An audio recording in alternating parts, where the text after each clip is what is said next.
ನಮಸ್ಕಾರ. ಕೆಸಿಎನ್ ಜಿಲ್ಲಾ ವಾರ್ತೆಗಳಿಗೆ ಸ್ವಾಗತ. ಮೊದಲಿಗೆ ಮುಖ್ಯಾಂಶಗಳು. ನಾಡನ್ನು ನಡುಗಿಸಿದ ಭೀಕರ ಹತ್ಯೆ. ಬಂಟ್ವಾಳದಲ್ಲಿ ಪ್ರೇಮ ವಿಚಾರಕ್ಕೆ ಯುವತಿಯ ಕೊಲೆ.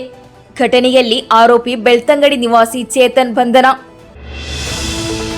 ಕಾಸರಗೋಡು ಸರ್ಕಾರಿ ಕಾಲೇಜಿನಲ್ಲಿ ರ್ಯಾಗಿಂಗ್ ದೂರು. ಪ್ರಥಮ ವರ್ಷದ ಪದವಿ ವಿದ್ಯಾರ್ಥಿಗೆ ಹಲ್ಲೆ ಮಾಡಿದ ಆರೋಪದ ಮೇಲೆ 13 ವಿದ್ಯಾರ್ಥಿಗಳನ್ನು ಅಮಾನತುಗೊಳಿಸಿದ ಪ್ರಾಂಶುಪಾಲರು. ಎಂಡೋ ಸಂತ್ರಸ್ತರಿಗೆ ಪರಿಹಾರ ವಿತರಣೆ. 175 ಮಂದಿಗೆ ತಲಾ 5 ಲಕ್ಷ ರೂಪಾಯಿ ಧನ ಸಹಾಯ ವಿತರಣೆ. ಕಾಸರಗೋಡು ಜನರಲ್ ಆಸ್ಪತ್ರೆಯಲ್ಲಿ ಶಸ್ತ್ರಚಿಕಿತ್ಸೆಯ ವೇಳೆ 9 ವರ್ಷದ ಬಾಲಕನ ಸಾವನ್ನು ವಿರೋಧಿಸಿ ತೀವ್ರಗೊಂಡ ಪ್ರತಿಭಟನೆ. ಎನ್ವೈಎಲ್ ನೇತೃತ್ವದಲ್ಲಿ ನಡೆಯಿತು ಪ್ರತಿಭಟನಾ ಮಾರ್ಚ್. ಕಾಸರಗೋಡು ಜನರಲ್ ಆಸ್ಪತ್ರೆಯಲ್ಲಿ ಬಾಲಕನ ಸಾವು ಪ್ರತಿಭಟಿಸಿದ ಮಾರ್ಚ್ನಲ್ಲಿ ಭುಗಿಲೆದ್ದ ಸಂಘರ್ಷ. ಡಿವೈಎಫ್ಐ ಜಿಲ್ಲಾ ಕಾರ್ಯದರ್ಶಿ ಸೇರಿ 107 ಮಂದಿ ವಿರುದ್ಧ ಕೇಸ್ ದಾಖಲು. ನಡೆಯಿತು ಮಂಜೇಶ್ವರದಲ್ಲಿ ಜಿಲ್ಲಾ ಮಟ್ಟದ ವಿಶ್ವ ಜನಸಂಖ್ಯಾ ದಿನಾಚರಣೆ. ಗೋವಿಂದ ಪೈ ಕಾಲೇಜಿನಲ್ಲಿ ನಡೆದ ಉದ್ಘಾಟನಾ ಕಾರ್ಯಕ್ರಮದಲ್ಲಿ ಭಾಗಿ. ವಾರ್ತೆಗಳು ವಿವರವಾಗಿ. ಕರ್ನಾಟಕದ ಬಂಟ್ವಾಳದಲ್ಲಿ ಪ್ರೇಮ ದ್ವೇಷದ ಹಿನ್ನೆಲೆಯಲ್ಲಿ 21 ವರ್ಷದ ಯುವತಿಯನ್ನು ಬರ್ಬರವಾಗಿ ಕೊಲೆ ಮಾಡಿದ ಆರೋಪಿಯನ್ನು ಬಂಧಿಸಲಾಗಿದೆ. ವಾಮಂಜೂರು ಪಚ್ಚನಾಡಿ ನಿವಾಸಿ ಚೇತನ್ ಎಂಬಾತನನ್ನು ಬಂಧಿಸಲಾಗಿರುವುದು. ಬಂಟ್ವಾಳ ಉಳ್ಳಿ ಗ್ರಾಮದ ಬಾಳಪ್ಪ ಗೌಡ ಅವರ ಪುತ್ರಿ ಲಾವಣ್ಯ ಅವರನ್ನು ಆರೋಪಿಯು ಬಿಸಿ ರೋಡ್ ಕೆಎಸ್ಆರ್ಟಿಸಿ ಬಸ್ ನಿಲ್ದಾಣದಲ್ಲಿ ಹಾಡು ಹಗಲೇ ಬರ್ಬರವಾಗಿ ಕೊಲೆ ಮಾಡಿದ್ದಾನೆ.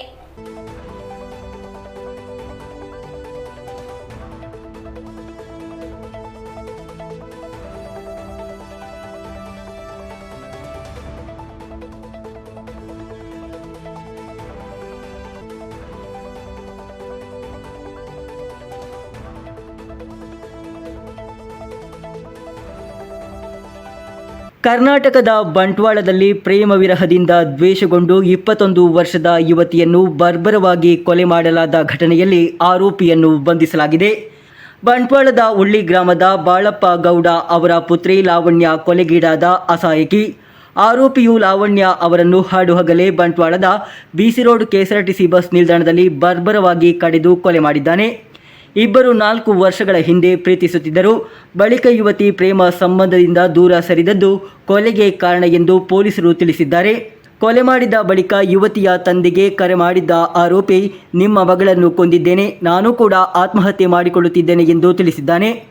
ಈ ಮಧ್ಯೆ ಪೊಲೀಸರು ಆರೋಪಿಯನ್ನು ನಾಟಕೀಯ ರೀತಿಯಲ್ಲಿ ಬಂಧಿಸಿದ್ದಾರೆ. ನಿನ್ನೆ ದಿವಸ ಸಂಜೆ ವೇಳೆಯಲ್ಲಿ ಬಂಟ್ವಾಲ್ ಪೊಲೀಸ್ ಸ್ಟೇಷನ್ ವ್ಯಾಪ್ತಿನಲ್ಲಿ ಒಂದು ಮರ್ಡರ್ ಆಗಿದೆ. ಅದರಲ್ಲಿ ಲಾವಣ್ಯ ಎಂದು ಒಂದು 21 ವರ್ಷದ ಹುಡುಗಿಯನ್ನು ಯಾರೋ ಒಬ್ಬ ವ್ಯಕ್ತಿ ಮರ್ಡರ್ ಮಾಡಿದ್ದಾನೆ ಎಂದು ಒಂದು ದೂರು ಬಂದಿದೆ. ಅದರ ನಿಟ್ಟಿನಲ್ಲಿ ಬಂಟ್ವಾಲ್ ಟೌನ್ ಪೊಲೀಸ್ ಸ್ಟೇಷನ್ನಲ್ಲಿ ಕ್ರೈಮ್ ನಂಬರ್ 95/26 ಅಂಡರ್ ಸೆಕ್ಷನ್ 78, 126 ಮತ್ತು 103 BNS ಪ್ರಕಾರ ಕೇಸ್ ದಾಖಲು ಮಾಡಿ ಕೊಲ್ಲಲಾಗಿದೆ. ಅದು ಎನ್ಕ್ವೈರಿ ಸಂದರ್ಭದಲ್ಲಿ ಅವಳನ್ನು ಮರ್ಡರ್ ಮಾಡಿರೋದು ಅವಳ ದೂರದ ರಿಲೇಟಿವ್ ಆಗಿದ್ದ ಚೇತನಂದ ಒಬ್ಬನು ಆ ಹುಡುಗಿಯನ್ನು ಏಕಪಕ್ಷವಾಗಿ ಲವ್ ಮಾಡ್ತಾ ಇದ್ದ. ಅವನೇ ಮರ್ಡರ್ ಮಾಡಿದ್ದಾನೆ, ತಲ್ವಾರನ್ನು ತಗೊಂಡು ಬಂದು ಎಂದು ಗೊತ್ತಾಗಿದೆ. ತದನಂತರ ಆರೋಪಿ ಪತ್ತೆ ಹಚ್ಚಲಿಕ್ಕೆ ವಿಶೇಷ ತಂಡಗಳನ್ನು ನೇಮಿಸಲಾಗಿದೆ. ಇವತ್ತಿನ ಬೆಳಗ್ಗೆ ಆರೋಪಿಯನ್ನು ಮ್ಯಾಂಗ್ಳೂರ್ನಲ್ಲಿ ಅವನನ್ನು ಸೆಕ್ಯೂರ್ ಮಾಡಿಕೊಳ್ಳಲಾಗಿದೆ. ತದನಂತರ ಅವನು ವಿಚಾರಣೆ ಮಾಡುವಾಗ ಅವನು ಇಲಿ ಪಾಶನ ತಗೊಂಡಿದ್ದಾಗ ಹೇಳಿರ್ತಾನೆ. ಈ ನಿಟ್ಟಿನಲ್ಲಿ ಅವನನ್ನು ಸರ್ಕಾರಿ ಆಸ್ಪತ್ರೆಯಲ್ಲಿ ಈಗ ಅಡ್ಮಿಟ್ ಮಾಡಲಾಗಿದೆ. ನಂತರ ಅವನನ್ನು ಅರೆಸ್ಟ್ ಪ್ರೊಸೀಜರ್ ಕಂಪ್ಲೀಟ್ ಮಾಡಿ ಈಗ ಲೀಗಲ್ ಮುಂದೆ ಕಾನೂನು ಕ್ರಮ ತಗೊಳ್ಳಲಾಗುವುದು.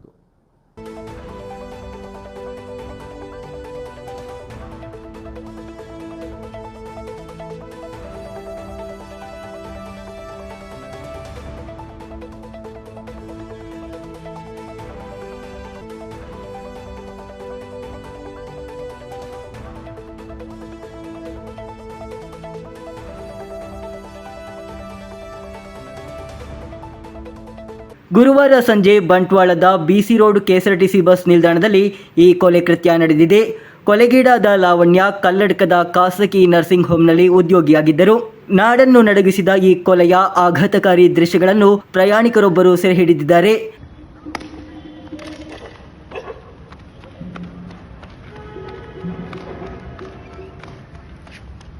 ಲಾವಣ್ಯ ಅವರನ್ನು ಕೊಂದ ಬಳಿಕ ಆರೋಪಿ ಚೇತನ್ ಪರಾರಿಯಾಗುವ ದೃಶ್ಯಗಳು ಕಂಡುಬಂದಿವೆ. ಲಾವಣ್ಯ ಮನೆಗೆ ಹೋಗಲು ಬಸ್ ನಿಲ್ದಾಣಕ್ಕೆ ತಲುಪಿದ ವೇಳೆ ಈ ಘೋರ ದುರಂತ ಸಂಭವಿಸಿದೆ. ಆರೋಪಿಯನ್ನು ನ್ಯಾಯಾಲಯಕ್ಕೆ ಹಾಜರುಪಡಿಸಿ ರಿಮಾಂಡ್ ಮಾಡಲಾಗಿದೆ. News bureau Mangaluru. ಕಾಸರಗೋಡು ಸರ್ಕಾರಿ ಕಾಲೇಜಿನಲ್ಲಿ ನಡೆದ ರ್ಯಾಗಿಂಗ್ ದೂರಿನ ಹಿನ್ನೆಲೆಯಲ್ಲಿ 13 ವಿದ್ಯಾರ್ಥಿಗಳನ್ನು ಅಮಾನತುಗೊಳಿಸಲಾಗಿದೆ. ಪ್ರಥಮ ವರ್ಷದ ಪದವಿ ವಿದ್ಯಾರ್ಥಿಯೊಬ್ಬ ರ್ಯಾಗಿಂಗಿಗೆ ಒಳಗಾದ ಅಸಹಾಯಕ. 2ನೇ ಮತ್ತು 3ನೇ ವರ್ಷದ ಪದವಿ ವಿದ್ಯಾರ್ಥಿಗಳು ತಡೆದು ಬೆದರಿಸಿ ದೈಹಿಕವಾಗಿ ಹಲ್ಲೆ ನಡೆಸಿದ್ದಾರೆ ಎಂದು ದೂರಿನಲ್ಲಿ ತಿಳಿಸಲಾಗಿದೆ.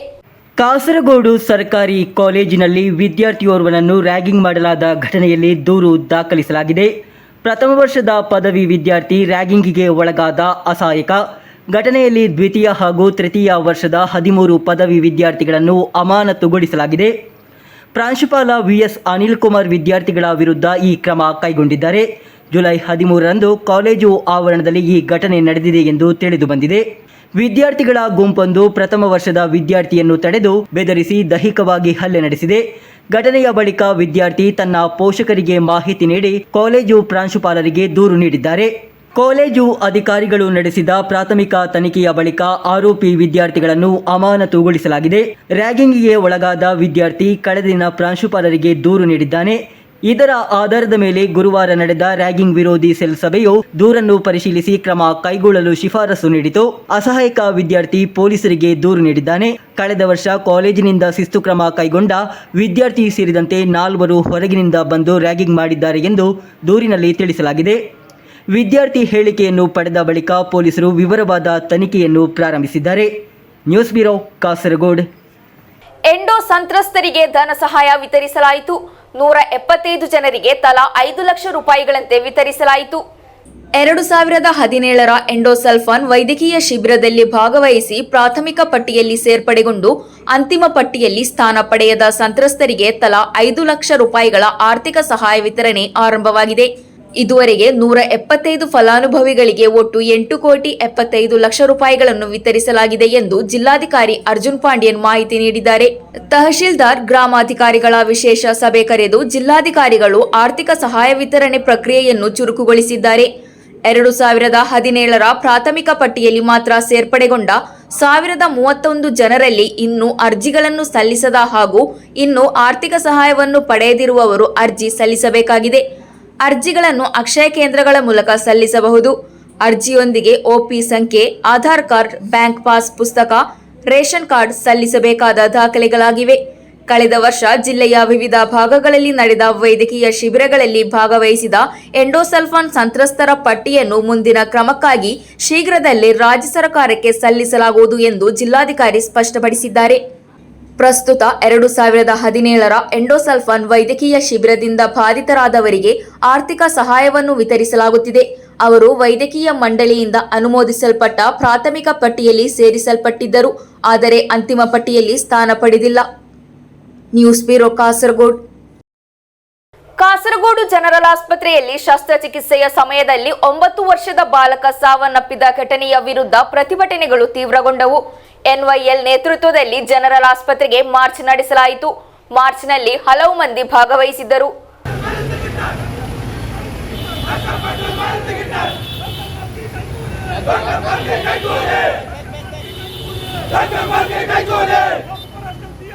Operasyon Samiyete!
ಆಪರೇಷನ್ ಸಂಯುಕ್ತೆ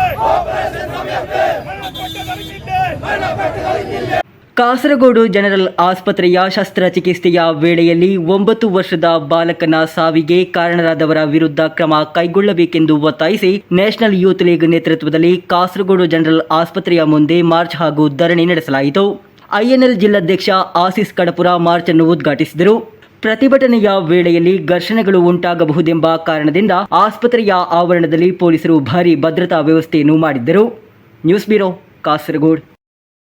ಕಾಸರಗೋಡು ಜನರಲ್ ಆಸ್ಪತ್ರೆಯಲ್ಲಿ ಶಸ್ತ್ರಚಿಕಿತ್ಸೆಯ ಸಮಯದಲ್ಲಿ 9 ವರ್ಷದ ಬಾಲಕನ ಸಾವನ್ನು ಪ್ರತಿಭಟಿಸಿ ನಡೆಸಿದ ಡಿವೈಎಫ್ಐ ಮಾರ್ಚ್ನಲ್ಲಿ ಕಾರ್ಯಕರ್ತರ ವಿರುದ್ಧ ಪ್ರಕರಣ ದಾಖಲಾಗಿದೆ. ಜಿಲ್ಲಾ ಕಾರ್ಯದರ್ಶಿ ಸೇರಿದಂತೆ 107 ಜನರ ವಿರುದ್ಧ ಪ್ರಕರಣ ದಾಖಲಿಸಲಾಗಿದೆ. ಕಾಸರಗೋಡು ಜನರಲ್ ಆಸ್ಪತ್ರೆಯಲ್ಲಿ ಶಸ್ತ್ರಚಿಕಿತ್ಸೆಯ ಸಮಯದಲ್ಲಿ 9 ವರ್ಷದ ಬಾಲಕನ ಸಾವಿನ ಬಗ್ಗೆ ಸಮಗ್ರ ತನಿಖೆ ನಡೆಸಿ ತಪ್ಪಿತಸ್ಥರ ವಿರುದ್ಧ ಕ್ರಮ ಕೈಗೊಳ್ಳುವಂತೆ ಒತ್ತಾಯಿಸಿ ಡಿವೈಎಫ್ಐ ನೇತೃತ್ವದಲ್ಲಿ ಆಸ್ಪತ್ರೆಯಲ್ಲಿ ಮೆರವಣಿಗೆ ನಡೆಸಲಾಯಿತು. ಮಗುವಿನ ಸಾವಿನ ಬಗ್ಗೆ ವಿಶೇಷ ವೈದ್ಯಕೀಯ ತಂಡವನ್ನು ರಚಿಸುವುದು ಹಾಗೂ ಮಗುವಿನ ಸಾವಿನ ಬಗ್ಗೆ ಸಮಗ್ರ ತನಿಖೆ ನಡೆಸುವುದು, ಕುಟುಂಬಕ್ಕೆ ತಕ್ಷಣ ನಷ್ಟಪರಿಹಾರ ಒದಗಿಸುವುದು, ಇಯಾಸ್ ಅವರ ಸಹೋದರರ ಮುಂದಿನ ಶಿಕ್ಷಣವನ್ನು ಸರಕಾರಕ್ಕೆ ಒದಗಿಸುವುದು, ಲಂಚ ಪಡೆದ ವೈದ್ಯರನ್ನು ಸೇವೆಯಿಂದ ವಜಾಗೊಳಿಸುವುದು ಮುಂತಾದ ಬೇಡಿಕೆಗಳನ್ನು ಮುಂದಿಟ್ಟುಕೊಂಡು ಜಿಲ್ಲಾ ಕಾರ್ಯದರ್ಶಿ ರಾಜೇಶ್ ವೆಲ್ಲಟ್ ಮಾರ್ಚ್ ಅನ್ನು ಉದ್ಘಾಟಿಸಿದರು. ಜಿಲ್ಲಾಧ್ಯಕ್ಷ ಎಂವಿ ರದೇಶ್ ಅಧ್ಯಕ್ಷತೆ ವಹಿಸಿದ್ದರು. ರಾಜ್ಯ ಸಮಿತಿ ಸದಸ್ಯ ಕೆಆರ್ ಅನಿಷೇಧ್ಯ, ಸಾದಿಕ್ ಚೆರುಗೋಳಿ, ವಿ ಗಿನೀಶ್, ಸುಭಾಷ್ ಪಾಡಿ ಮಾತನಾಡಿದರು. ಆಸ್ಪತ್ರೆಯ ಕವಾಡ ತಲುಪಿದ ಕಾರ್ಯಕರ್ತರನ್ನು ಪೊಲೀಸರು ತಡೆದರು. ಪ್ರತಿಭಟನಾಕಾರರ ಮೇಲೆ ಪೊಲೀಸರು ಲಾಠಿ ಪ್ರಹಾರ ನಡೆಸಿದರು. ಮೆರವಣಿಗೆಯ ನೇತೃತ್ವ ವಹಿಸಿದ್ದ ಡಿವೈಎಫ್ಐ ಜಿಲ್ಲಾ ಕಾರ್ಯದರ್ಶಿ ಸೇರಿದಂತೆ 107 ಜನರ ವಿರುದ್ಧ ಪೊಲೀಸರು ಪ್ರಕರಣ ದಾಖಲಿಸಿದ್ದಾರೆ. ಜಿಲ್ಲಾ ಕಾರ್ಯದರ್ಶಿ ರಾಜೇಶ್ ವೆಳ್ಳಾಟ್, ಅಧ್ಯಕ್ಷ ಎಂವಿ ರದೇಶ್, ಸುಭಾಷ್ ಪಾಡಿ, ಇಮ್ಯಾನ್ಯುಯಲ್, ಸುನಿಲ್ ಕುಮಾರ್, ವೈಶಾಖ್, ದೀಕ್ಷಿತಾ ಹಾಗೂ ಹಾಜರಿಲ್ಲದ ಸುಮಾರು 100 ಜನರ ವಿರುದ್ಧ ಪ್ರಕರಣ ದಾಖಲಿಸಲಾಗಿದೆ. ಸಾರ್ವಜನಿಕ ಸಾರಿಗೆ ಹಾಗೂ ಸಾರ್ವಜನಿಕ ಸಂಚಾರಕ್ಕೆ ಅಡ್ಡಿಪಡಿಸಿದ ಮೇರೆಗೆ ಅವರ ಮೇಲೆ ಆರೋಪ ಹೊರಿಸಲಾಗಿದೆ. News bureau, Kasaragod. ವಿಶ್ವ ಜನಸಂಖ್ಯಾ ದಿನಾಚರಣೆಯ ಜಿಲ್ಲಾ ಮಟ್ಟದ ಉದ್ಘಾಟನೆ ಮಂಜೇಶ್ವರ ಗೋವಿಂದ ಪೈ ಸ್ಮಾರಕ ಸರಕಾರಿ ಕಾಲೇಜಿನಲ್ಲಿ ನಡೆಯಿತು. ಮಂಜೇಶ್ವರ ಬ್ಲಾಕ್ ಪಂಚಾಯತ್ ಅಧ್ಯಕ್ಷ ಯುಕೆ ಸೈಫುಲ್ಲಾ ತಂಗಲ್ ಕಾರ್ಯಕ್ರಮವನ್ನು ಉದ್ಘಾಟಿಸಿದರು. ವಿಶ್ವ ಜನಸಂಖ್ಯಾ ದಿನಾಚರಣೆಯ ಜಿಲ್ಲಾ ಮಟ್ಟದ ಉದ್ಘಾಟನೆ ಮಂಜೇಶ್ವರ ಗೋವಿಂದ ಪೈ ಸ್ಮಾರಕ ಸರಕಾರಿ ಕಾಲೇಜಿನಲ್ಲಿ ನಡೆಯಿತು. ಮಂಜೇಶ್ವರ ಬ್ಲಾಕ್ ಪಂಚಾಯತ್ ಅಧ್ಯಕ್ಷ ಯುಕೆ ಸೈಫುಲ್ಲಾ ತಂಗಲ್ ಕಾರ್ಯಕ್ರಮವನ್ನು ಉದ್ಘಾಟಿಸಿದರು. ಮಂಜೇಶ್ವರ ಗ್ರಾಮ ಪಂಚಾಯತ್ ಅಧ್ಯಕ್ಷ ಬಶೀರ್ ಕನಿಲಾ ಅಧ್ಯಕ್ಷತೆ ವಹಿಸಿದರು. ತಾಯಿ ಹಾಗೂ ಮಗುವಿನ ಆರೋಗ್ಯ ಮತ್ತು ಯೋಗಕ್ಷೇಮಕ್ಕೆ ಜನನಗಳ ನಡುವೆ ಸರಿಯಾದ ಅಂತರ ಬೇಕು ಎಂಬುದು ಈ ವರ್ಷದ ಧ್ಯೇಯ. ಜನಸಂಖ್ಯಾ ಬೆಳವಣಿಗೆಯಿಂದಾಗಿ ಎದುರಾಗುವ ಸವಾಲುಗಳ ಬಗ್ಗೆ ಜಾಗೃತಿ ಮೂಡಿಸುವುದು ಈ ಕಾರ್ಯಕ್ರಮದ ಉದ್ದೇಶವಾಗಿದೆ. ಭಾರತವು ಪ್ರಸ್ತುತ ವಿಶ್ವದಲ್ಲಿ ಅತ್ಯಂತ ಜನಸಂಖ್ಯೆ ಹೊಂದಿರುವ ದೇಶವಾಗಿದ್ದರೂ ದೇಶದ ಒಟ್ಟು ಫಲವತ್ತತೆಯ ದರ 2ಕ್ಕೆ ತಲುಪುತ್ತಿರುವುದು ಜನಸಂಖ್ಯಾ ಸ್ಥಿರತೆಯ ಸೂಚನೆಯಾಗಿದೆ ಎಂದು ಡಾಕ್ಟರ್ ಸಂತೋಷ್ ಬಿ ತಮ್ಮ ಮುಖ್ಯ ಭಾಷಣದಲ್ಲಿ ಹೇಳಿದರು. ಕೇರಳದಲ್ಲಿ 15 ರಿಂದ 19 ವಯಸ್ಸಿನ ಹುಡುಗಿಯರಲ್ಲಿ ಜನನಗಳು ಹಾಗೂ ಅನಗತ್ಯ ಗರ್ಭಧಾರಣೆಯ ಸಂಖ್ಯೆ ಕಡಿಮೆಯಾಗುತ್ತಿದ್ದರೂ ಇದರ ವಿರುದ್ಧ ಹೆಚ್ಚಿನ ಜಾಗೃತಿ ಅತ್ಯಗತ್ಯ ಎಂದು ಅಧಿಕಾರಿಗಳು ಸ್ಪಷ್ಟಪಡಿಸಿದರು. ಆರೋಗ್ಯ ಇಲಾಖೆ, ರಾಷ್ಟ್ರೀಯ ಆರೋಗ್ಯ ಮಿಷನ್, ಕಾಲೇಜಿನ ಮಹಿಳಾ ಕೋಶ, ಎನ್ಎಸ್ಎಸ್ ಜೊತೆ ಆಶ್ರಯದಲ್ಲಿ ಈ ಕಾರ್ಯಕ್ರಮವನ್ನು ಆಯೋಜಿಸಲಾಯಿತು. ಜಿಲ್ಲೆಯ ಎಲ್ಲ ಆರೋಗ್ಯ ಕೇಂದ್ರಗಳಲ್ಲಿ ಜಾಗೃತಿ ಕಾರ್ಯಕ್ರಮಗಳನ್ನು ಮುಂದುವರಿಸಲಾಗುವುದು ಎಂದು ಡಿಎಂಒ ಡಾಕ್ಟರ್ ರೇಖಾ ಟಿ ತಿಳಿಸಿದ್ದಾರೆ. Abdul Rehman Udyavar, news bureau, Manjeshwar. ಶ್ವೇತಪತ್ರವು ಬಜೆಟ್ ಕೇರಳ ಅಭಿವೃದ್ಧಿ ಎಂಬ ವಿಷಯದ ಕುರಿತು ಎಫ್ಎಸ್ಸಿಟಿಒ ಕಾಸರಗೋಡು ಪ್ರಾದೇಶಿಕ ಸಮಿತಿಯ ನೇತೃತ್ವದಲ್ಲಿ ಕಾಸರಗೋಡು ನಗರದಲ್ಲಿ ಸಾಯಂಕಾಲ ಸಭೆಯನ್ನು ಆಯೋಜಿಸಲಾಯಿತು. ಎನ್ಜಿಒ ಯೂನಿಯನ್ ರಾಜ್ಯ ಸಮಿತಿ ಸದಸ್ಯ ಪಿಕೆ ವಿನೋದ್ ಕಾರ್ಯಕ್ರಮವನ್ನು ಉದ್ಘಾಟಿಸಿದರು. ಶ್ವೇತಪತ್ರವು ಬಜೆಟ್ ಕೇರಳ ಅಭಿವೃದ್ಧಿ ಎಂಬ ವಿಷಯದ ಕುರಿತು ಕಾಸರಗೋಡು ನಗರದಲ್ಲಿ ಎಫ್ಎಸ್ಎಟಿಒ ಕಾಸರಗೋಡು ಪ್ರಾದೇಶಿಕ ಸಮಿತಿಯ ನೇತೃತ್ವದಲ್ಲಿ ಸಾಯಾಹ್ನ ಸಭೆಯನ್ನು ಆಯೋಜಿಸಲಾಯಿತು. ಎನ್ಜಿಒ യൂണിയൻ ರಾಜ್ಯ സമിതി സദസ്യ പി.കെ. വിനോദ് കാര്യക്രമವನ್ನು ഉദ്ഘാಟಿಸಿದರು. ഈ സർക്കാരിന്റെ നയമെന്ന് പറയുന്നത് കഴിഞ്ഞ 10 വർഷമായി കേരളത്തിൽ പിന്തുടർന്ന് വന്നിട്ടുള്ള വികസന ക്ഷേമ നടപടികൾ അവസാനിപ്പിക്കുക എന്നുള്ളതാണ് ഈ സർക്കാരിന്റെ നയം എന്ന് നാം കാണേണ്ടതുണ്ട്. സർക്കാർ ജീവനക്കാർക്ക് ശമ്പളം കൊടുക്കുന്നു, പെൻഷൻ കൊടുക്കുന്നു, പലിശ കൊടുക്കുന്നു. ഇങ്ങനെ കൊടുത്തുകൊണ്ട് 77.6% സംസ്ഥാനത്തിൻ്റെ റവന്യൂ വരുമാനത്തിൻ്റെ 77.6% ഇങ്ങനെ കൊടുക്കുന്നു. അതിൽ ഞങ്ങളും പെട്ടു, സർക്കാർ ജീവനക്കാരും പെട്ടു, അധ്യാപകരും പെട്ടു. 31.1% സർക്കാർ ജീവനക്കാരായ ഞങ്ങൾക്ക് വേണ്ടി നീക്കിവെക്കുന്ന തുക. അതുകൊണ്ട് നിങ്ങൾക്ക് തരുന്നത് അധികപ്പറ്റ. ಕಾಸರಗೋಡು ಪ್ರಾದೇಶಿಕ ಅಧ್ಯಕ್ಷ ಮಣಿಕಂಠನ್ ಎಂ ಅಧ್ಯಕ್ಷತೆ ವಹಿಸಿದರು. PSU ರಾಜ್ಯ ಕಾರ್ಯದರ್ಶಿ ಸದಸ್ಯ ಬಿ ರಾಧಾಕೃಷ್ಣ, KSTA ಜಿಲ್ಲಾ ಕಾರ್ಯಕಾರಿ ಸದಸ್ಯ ಎ ಶ್ರೀಕುಮಾರ್, NGO ಯೂನಿಯನ್ ರಾಜ್ಯ ಸಮಿತಿ ಸದಸ್ಯ ವಿ ಜಗದೀಶ್, NGOಯು ಜಿಲ್ಲಾ ಜೊತೆ ಕಾರ್ಯದರ್ಶಿ ಪಿ ವೇಣುಗೋಪಾಲ್, FSCTU ತಾಲೂಕು ಕಾರ್ಯದರ್ಶಿ ಎಂ ಸುನೀಲ್ ಕುಮಾರ್, FSCTU ಪ್ರಾದೇಶಿಕ ಸಂಚಾಲಕ KG ಪ್ರಜೇಶ್ ಮುಂತಾದವರು ಮಾತನಾಡಿದರು. News bureau, Kasaragod. ವರ್ಕಾಡಿ ಗ್ರಾಮ ಪಂಚಾಯತ್ ವ್ಯಾಪ್ತಿಯ ಜನರ ಬಹುದಿನಗಳ ಬೇಡಿಕೆಯಾಗಿದ್ದ ಪೆರ್ಮನಂಜಿ ಮುಡಿಮಾರು ರಸ್ತೆಯ ಕಾಮಗಾರಿ ಆರಂಭಗೊಂಡಿತು. ಕಾಸರಗೋಡು ಜಿಲ್ಲಾ ಪಂಚಾಯತ್ ವತಿಯಿಂದ 20 ಲಕ್ಷ ವೆಚ್ಚದಲ್ಲಿ ರಸ್ತೆ ನಿರ್ಮಾಣ ಮಾಡಲಾಗುತ್ತಿದೆ. ಜಿಲ್ಲಾ ಪಂಚಾಯತಿ ಸದಸ್ಯ ಹರ್ಷಾದ್ ವರ್ಕಾಡಿ ರಸ್ತೆ ನಿರ್ಮಾಣ ಕಾರ್ಯವನ್ನು ಉದ್ಘಾಟಿಸಿದರು. ವರ್ಕಾಡಿ ಗ್ರಾಮ ಪಂಚಾಯತ್ ವ್ಯಾಪ್ತಿಯ ಜನರ ಬಹುದಿನಗಳ ಬೇಡಿಕೆಯಾಗಿದ್ದ ಪೆರ್ಮನಂಜಿ ಮುಡಿಮಾರು ರಸ್ತೆಯ ಕಾಮಗಾರಿ ಆರಂಭಗೊಂಡಿತು. ಕಾಸರಗೋಡು ಜಿಲ್ಲಾ ಪಂಚಾಯತ್ ವತಿಯಿಂದ 20 ಲಕ್ಷ ರೂಪಾಯಿ ವೆಚ್ಚದಲ್ಲಿ ರಸ್ತೆ ನಿರ್ಮಾಣ ಮಾಡಲಾಗುತ್ತಿದೆ. ಜಿಲ್ಲಾ ಪಂಚಾಯತ್ ಸದಸ್ಯ ಹರ್ಷದ್ ವರ್ಕಾಡಿ ರಸ್ತೆ ನಿರ್ಮಾಣ ಕಾರ್ಯವನ್ನು ಉದ್ಘಾಟಿಸಿದರು.